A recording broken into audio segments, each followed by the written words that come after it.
Hi, அனைவருக்கும் வணக்கம். நான் திவ்யா. எங்கே கிளம்பிட்டோன்னா பழனி மலைக்கு தான். இன்றைக்கி சண்டே, கார்த்திகை வருது இல்லையா, சரி கோயிலுக்கு போயிட்டு வந்துடலான்னு சொல்லிட்டு கிளம்பிட்டோம். நானும் பாப்பாவும் பஸ்ஸுக்காக தான் வெயிட் பண்ணிகிட்ருந்தோம்.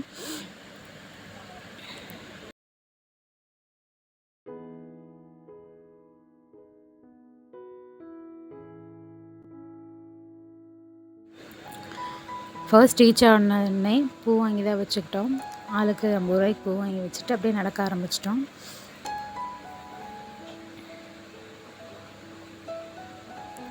திருவண்ணாங்கோயிலில் போய் அர்ச்சனை பண்ணுறதுக்காக அர்ச்சனை கூட வாங்கிட்டு உள்ள சாமி பார்க்க போயிட்டோம்.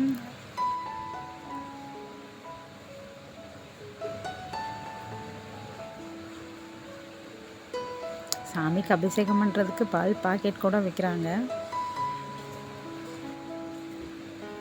சாமி கும்பிட்டு முடித்து வெளியே வந்துட்டோம். வெளியே வந்து கோயில் முன்னாடி உட்காந்துருந்தோம். ஒருத்தவங்க பொங்கல் கொடுத்தாங்க. பொங்கல் வாங்கி சாப்பிட்டுட்டு ஒரு 1/2 அன் ஹவர் அப்படியே ரிலாக்ஸ்டாக உட்காந்துட்டோம் சாமி பார்த்துட்டு.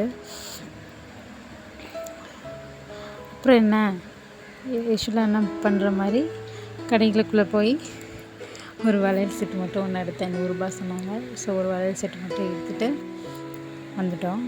வந்து லன்ச்சு, பிரேக்ஃபாஸ்ட் காலையில் எடுக்கல. லன்ச் வந்து இப்போ லன்ச் சாப்பாடு ரெடி ஆகலைன்னு சொன்னாங்க. பூரி மட்டும்தான் இருக்குன்னு சொன்னாங்க. சரின்னு சொல்லிட்டு பூரியும் பாப்பாவுக்கு ஒரு தோசையும் ஆர்டர் பண்ணி சாப்பிட்டுட்டு அங்கேருந்து கிளம்பிட்டோம்.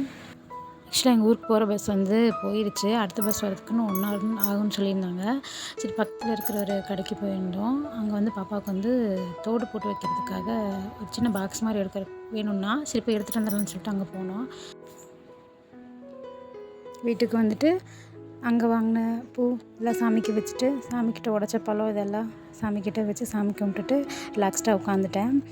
இந்த வீடியோ பிடிச்சிருந்துச்சுன்னா கண்டிப்பாக சப்ஸ்கிரைப் பண்ணிக்கோங்க. சப்ஸ்கிரைப் பண்ணி சப்போர்ட் பண்ணுங்கள் ப்ளீஸ். அப்புறம் லைக்கும் பண்ணிக்கோங்க.